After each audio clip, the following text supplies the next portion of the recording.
안녕하세요. 동보쌤입니다. 지난 시간에는 전복 데이터를 가져와서 데이터 전처리를 하고 선형외기, 즉 기계학습 알고리즘으로 전복 순살 무게 예측을 하는 인공지능을 한번 만들어 봤습니다. 오늘은 딥러닝으로 발전시켜보고 또 실제 콜앱 실행 화면을 보면서 정리를 해보는 시간으로 갖도록 하겠습니다. 네. 사이켄런에는 머신러닝에 관한 여러 가지 함수가 있다고 했고요. 딥러닝은 케라스와 텐서플로우를 사용합니다. 모두의 딥러닝에 보면 뭐라고 비유했냐면요. 케라스는 딥러닝까지 가는 제트기고 텐서플로우는 그 제트기를 운영하는 조종사라고 했습니다. 그만큼 이 케라스와 텐서플로우를 빼고는 파이썬에서의 딥러닝은 어렵습니다. 반대로 케라스와 텐서플로우가 있기 때문에 우리는 파이썬으로 쉽게 딥러닝을 구현할 수가 있습니다. 그래서 요 세 가지 케라스와 텐서플로우의 모듈을 불러오고요. 그 다음에 마찬가지로 딥러닝은 더 랜덤이 많이 조합이 됩니다. 나중에 5차 역전 팝업을 보면 정말 처음에 이렇게 랜덤이 이렇게까지 쓰이는구나 라는 것을 나중에 또 설명을 드릴게요. 그래서 값을 재현하기 위해서 텐서플로우의 랜덤 시드도 3으로 고정하겠습니다. 이 숫자 랜덤으로 말하는 3, 아까 기계학습에선 0으로 고정했고 요건 3으로 고정했잖아요. 요것도 제 마음으로 한 겁니다. 요것도 랜덤으로 해도 됩니다. 근데 왜 앞에 기계학습은 0으로 했는데 왜 여긴 3으로 했냐? 요건 하나 아셔야 돼요. 텐서플로의 랜덤 셋 시드는 0이 안 됩니다. 1, 2, 3, 4, 5, 6, 7, 8. 그러니까 아까 기계학습에서 썼던 랜덤 시드는 0이 되지만 텐서플로우 랜덤 셋 시드는 0이 안 됩니다. 이래서 오류가 나는 사례가 있으니 참고해 주시기 바랍니다. 딥러닝은 뒤에 화면을 먼저 보여드릴게요. 요렇게 층으로 나눠요.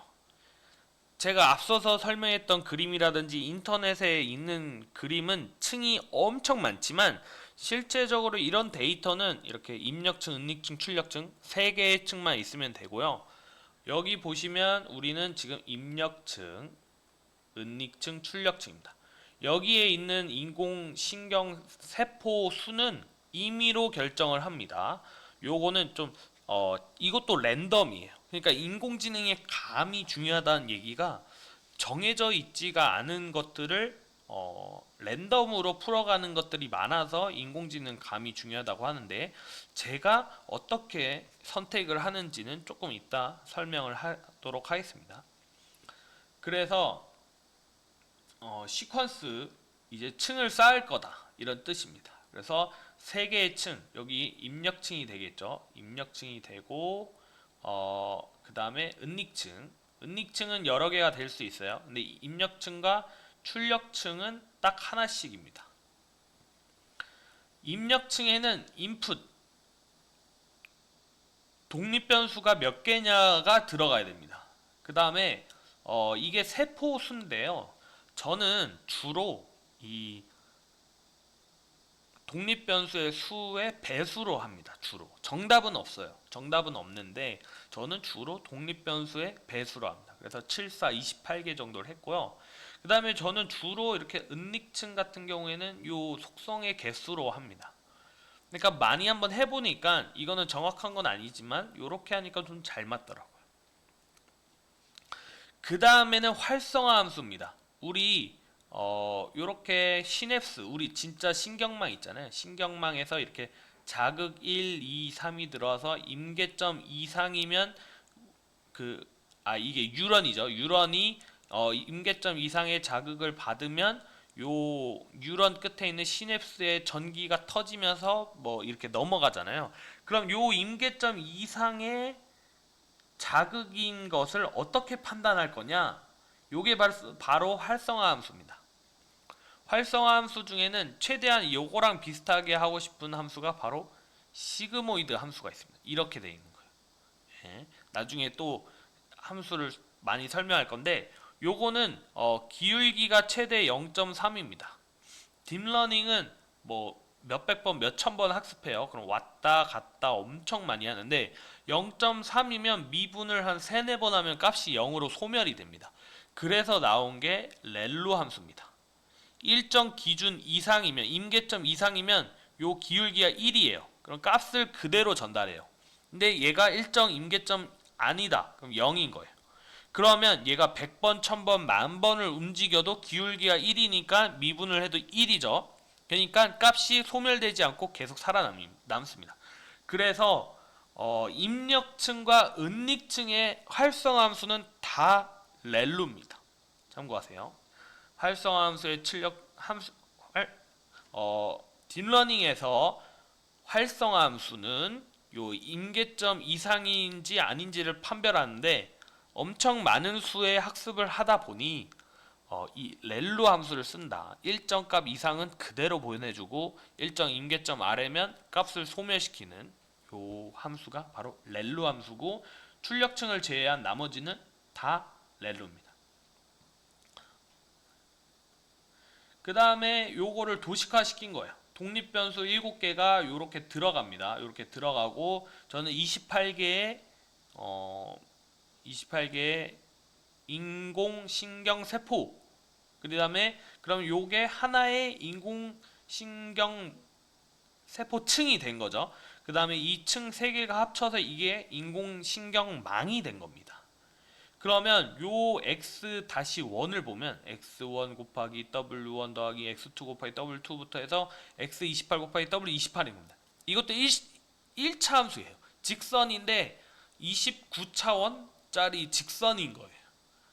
매우 직선 하나지만 매우 복잡한 직선들이죠. 이런 게 얽히고 설키고 이렇게 계산을 해서 결국에는 출력층이 왜 하나냐? 우린 전복 순살무게가 하나가 퉁 나와야 되잖아요. 그렇죠? 값이 하나 나와야 되잖아요. 그래서 이렇게 마지막은 하나입니다. 딥러닝은 나중에도 많이 한번 정리해서 설명드릴 건데요. 자주 들으면 좋으니까 또 먼저 설명드릴게요. 딥러닝은 예측, 회귀도 돼요. 예측도 되고 분류인데 이항분류 있죠. 둘 중 하나. 그 다음에 다항분류 여러 개. 다항입니다. 당항이라고 했네요. 제가 당황해서. 근데 요 보면 예측의 경우에는 출력층이 하나예요. 왜? 무게라는 값 하나만 딱 나오면 되잖아요. 근데 분류는 여기다가 뭐 활성함수를 나눠서 뭐 yes or no잖아요. 요것만 판단하면 되고 다항분류는 그만큼 개수가 이렇게 나옵니다. 예. 그래서 예측 우리는 순살무게 예측이니까 요 세포, 입력세포 하나만 있으면 됩니다. 이제 우리는 모델을 만들었어요. 모델을 만들었으니까 딥러닝 요 인공신경망을 만들었으니까 여기다 데이터를 실제로 넣어볼게요. 그 전에 컴파일이 다른 뜻도 있지만 여기서는 그냥 약간 설정이라고 한번 해볼게요. 설정. 우리는 딥러닝으로 여러 번 학습을 할 거예요. 여러 번 학습을 할 때마다 체크를 할 거예요. 뭘로? mean squared error. 그러니까 오차의 제곱 평균으로 오차를 확인하겠다 이런 겁니다. 그다음 옵티마이저 아담은 요것도 나중에 설명할 겁니다. 요거 있죠. 여기를 찾아야 되잖아요.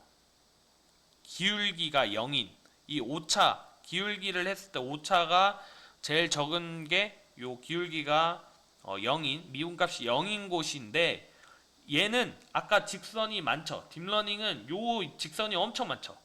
얘 하나만 해도 가중치가 28개예요. 그럼 28개 곱하기 28개의 가중치가 있고 또 있으니까 가중치가 무수히 많아요. 그러면 최소제곱법처럼 가장 오차가 적은 게 공식처럼 안 나옵니다. 이게 나중에 오차 역전파법에서 나오는데요.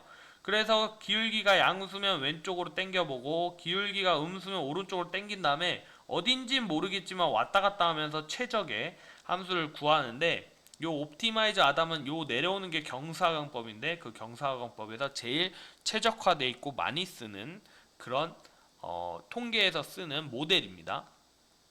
그 다음에 accuracy, 정확도 있죠.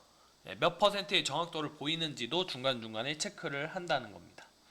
그러니까 결국에는 컴파일 하면서 한 번, 두 번, 뭐 100번 학습을 할 때 하는데 한 번 할 때마다 정확도랑 오차도 나오지만 그 경사경법을 옵티마이저를 아담으로 하겠다 이런 뜻입니다. 나중에 저거에 관해서는 더 자세히 설명을 하겠습니다. 아담 같은 것도 그렇고. 그러면 이제 모델을 학습시키겠습니다. X 트레인 데이터에 Y 트레인 데이터를 놓고 F치가 학습 횟수입니다. 15번을 학습하겠다. 그 다음에 4177개의 데이터의 70%니까 2900 몇 개잖아요. 요걸 한 번에 학습하기가 너무 싫으니까, 아니 너무 어려우니까, 너무 크죠. 그러니까 밥을 2000알을 한 번에 못 먹잖아요. 그러니까 배치 사이즈를 10으로 해서 10개씩 받아오겠다 이런 겁니다. 그 다음에 이것도 나중에 설명할 건데, 트레인 데이터랑 테스트 데이터의 사이 느낌의 밸리데이션 스플릿, 밸리데이션 데이터가 있습니다. 검증 데이터. 그러니까 얘는 중간에 학습도 하는데 테스트도 하는, 약간 학습을 계속하면서 검증하는 용으로 쓰는 데이터가 있는데, 요것도 마무리에 잘 정리해 놓겠습니다. 요건 4분의 1만 쓰겠다는 뜻입니다. 그래서 돌리면 이렇게 15번 학습을 합니다. 그러면 처음에는 정확도 빵, 뭐 여기 보시면 오차도 0.05 이렇게 쭉 내려갑니다. 근데 정확도는 일단 보지 마시고요. 요 끝에만 한번 볼래요? 오차가 평균 재고 오차가 2.3g, 네, 엄청 적은 2g 정도, 매우 낮은 정확도를 보여줍니다. 그리고 또 말씀드릴 거는, 너무 많이 하면 과적합이 일어납니다. 딥러닝 모델을. 그러니까 예를 들어서 요렇게 있어요. 그러면 딥러닝이 이렇게 선을 그어야 되잖아요. 얘 정도 좀 버리고. 근데 학습을 너무 많이 하면 오히려 요런 선이 그어져 버립니다. 그러면 예외인 것까지도 품으려고 하다가 오히려 다른 테스트 데이터로 한번 정확도 테스트할 때 잘 안 되는 경우가 있습니다. 그래서 꺾이죠. 꺾이면 한 요 정도에서 끊는 게 제일 좋아요. 예. 요거를 가지고 99.999 만들려고 막 500번을 학습해도 요거는 별로 쓸모 있지가 않습니다. 오히려 별로 안 좋아해요. 그래서 진짜 적당한 학습이 중요한데, 요것도 정답이 없겠죠. 아무래도 랜덤이 많이 개입되다 보니까. 그래서 아까도 강조했지만 이 인공지능 감을 늘리는 게 중요합니다. 그래서 다른 책도 많이 보고, 그 다음에 하나 책을 여러 번 보는 것도, 저는 그렇게 했습니다. 하나의 책 한 3권은 한 20번 정도 본 것 같아요. 그 다음에 다른 책도 한 2, 30권 봤던 것 같아요. 넓게 깊게 보는 게 중요한 것 같습니다. 그래서 실제로 우리가 30% 떼놨잖아요. 그 X 테스트 데이터랑 Y 테스트 데이터를 남아놨을 때 0.0020791, 와, 2g 밖에 안 되는 정확도를 가진 딥러닝을 한번 만들어 봤습니다. 그래서 여기까지가 딥러닝이고, 한번 콜앱 파일을 보면서 직접 실행을 한번 해보도록 하겠습니다. 저는 교사용으로 하지만 여러분은 학생용으로, 학습지용으로 해서 한번 타이핑하면서 쭉 내려오는 것도 좋을 것 같습니다. 먼저 데이터 분석, 데이터 처리 3대장, 수치적 연산을 담당하는 넘파이, 데이터 전처리 판다스, 그 다음에 시각화인 매플로립의 그래프를 담당하는 파이플롯을 가져옵니다. 그 다음에 랜덤을 고정하고 재현, 값을, 정확도를 재현하기 위해서 시드를 고정해 줍니다. 그 다음에 요 데이터를 그냥 여기서 제가 여기다 쳐볼게요. 이렇게 치면 이게 구글 다이렉트 다운로드 링크예요. 요거 만드는 법도 나중에 알려드릴게요. 보면 다운이 됐죠. 원래는 구글 시트로 넘어가야 되는데 요거는 그냥 바로 다운로드가 됩니다. 여기에는 전복 4177개죠. 4177개의 8가지 속성을 가진 요 전복 데이터가 있고 판다스 리드 CSV로 요 전복 데이터를 가져옵니다. 데이터를 수집해서 가져왔으면 살펴보는 게 되게 중요하다고 말했습니다. 보면 길이, 직경, 두께부터 순살 무게까지, 그 다음에 4177개 모두 not null, 그러니까 결측치가 없으니까 데이터 전처리 할 필요가 없고요. 대부분 플롯, 실수로 돼 있고 아이템만 정수, 인트로 돼 있네요. 그 다음에 여기가 df 헤드입니다. 네, 그 다음에 뭐 여기다 숫자를 넣을까요? 제가 여기다가 10개로 하면 데이터가 10개가 보여집니다. 이런 식으로 기본 값은 5. 그럼 데이터 전처리를 한번 해보겠습니다. 0번부터 4177번 미만, 즉 4176번 전복의 0번 속성부터 7번 미만 속성, 즉 6번 속성까지는 X로 들어가라, 이런 뜻입니다. 그 다음에 여기 생략하면 처음부터 끝까지 이랬죠. 처음부터 끝까지 7번 무게는 Y로. 그래서 독립변수와 종속변수로 나눠주고 트레인 테스트 스플릿을 이용해서 X와 Y를 테스트 사이즈 30, 트레인 데이터는 70이죠. 70으로 나눠줘라, 이런 뜻입니다. 그럼 전 시간에 설명했던 것처럼 이렇게 4등분이 됩니다.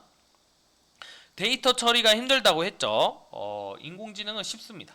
리니어 레그레이션 이렇게 사이클런에서 모듈을 불러오고 요 알고리즘을 리니어 레그레이션에 저장을 합니다. 그 다음에 알고리즘에 데이터를 더한다. 데이터를 학습하면 이제 인공지능 모델이 나옵니다. 네, 그래서 정확도가 요 정도 나오고, 뭐 아니면 한번 이 테스트 데이터를 이렇게 바꿔서 테스트 데이터로도 한번, 요게 더 좀 신뢰도가 높은 정확도죠. 보면 97%더 높네요. 오히려 97%의 정확도를 가진 전복 순살 무게 예측 인공지능입니다. 그래서 길이, 직경, 전체 무게, 껍질 무게, 뭐 두께, 뭐 나이테에 대한 기울기, 가중치가 이거고 마지막 절편이 요겁니다. 그러면 길이 곱하기 이거, 직경 곱하기 이거, 두께 곱하기 이거, 뭐 곱하기 해서 나이테 곱하기 이거 한 다음 마지막에 이만큼 빼주면 전복 순살 무게가 딱 나오는 겁니다. 요게 모델입니다.